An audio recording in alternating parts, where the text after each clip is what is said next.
Aku nak jujur dengan aku, pernah tak kau rasa kena bahan atau kena gelak senyap-senyap sebab English tu broken? Atau lagi pedih, masa interview kerja kau dah tahu dah jawapan dia padu tau, habislah dalam kepala. Bila interview cakap, "Can you explain in English?" Terus lidah terkeluar craft, otak terus blank. Tapi kau tak sorang-sorang, ramai orang dewasa kat luar sana lalui benda yang sama setiap hari. Hakikatnya bila kita dah dewasa, dah masuk alam kerjaya, tak fasih dalam BI ataupun English ni sebenarnya banyak membunuh peluang kita secara senyap. Antara akibat bila kita tak confident atau tak fasih cakap English, peluang kerjaya memang tersekat juga. Kau tengoklah kawan sebelah kerja biasa-biasa je, tapi sebab dia pandai bertutur dalam English, dia dapat naik pangkat laju, dapat projek besar, dapat peluang lagi banyak. Dan boleh juga rasa insecure dan hilang keyakinan bila ada meeting atau presentation dalam English, terus rasa nak menyorok bawah meja je. Takut nak buka mulut, nak suarakan pendapat sebab takut tersalah bina ayat. Broken lah kan. Dan bila nak balas email bos atau klien, ambil masa sejam untuk berulang kali Google Translate. Tapi jawapan tetap bunyi pelik atau terlalu AI. Tapi walaupun ada AI sekarang ni, pertuturan dan English tu adalah skill yang penting. Networking pun susah nak bina dengan client profile yang tinggi, especially takkan kau nak buka AI untuk translate kan.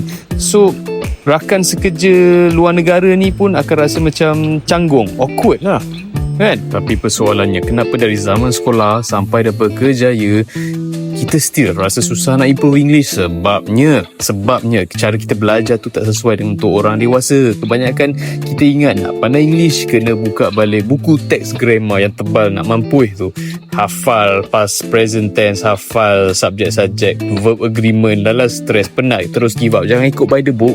Sometimes by watching movie, by watching series, dengar orang bercakap, conversation, practice dengan orang-orang yang fasih English pun boleh.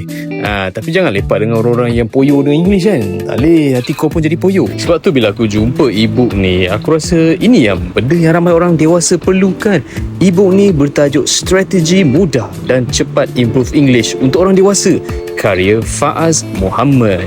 Apa yang best pasal e-book ni yang kau kena tahu, tanpa perlu baca buku teks grammar, dia tak fokus pada teori tebal yang membosankan tau. Sebaliknya, e-book ni bagi kau panduan praktikal dan teknik mudah untuk mula cakap dengan lebih lancar tanpa rasa takut tersasul. Bina keyakinan diri serta merta bila berhadapan dengan orang lain, orang foreigner terutamanya. Kuasai ayat-ayat penting untuk komunikasi harian dan urusan kerja you akan guna punya. Tagline dia sendiri berkata, komunikasi lancar, hidup lebih yakin. Benda ni memang direka khas untuk gaya hidup orang yang dewasa yang sibuk lah. Macam tu. So guys, kalau kau dah penat rasa insecure, penat terlepas peluang kerja dan nak ubah tahap penguasaan English bermula hari ini, kau jangan tunggu lagi. Kau boleh dapatkan e-book Strategi Mudah dan Cepat Improve English untuk orang dewasa ini sekarang.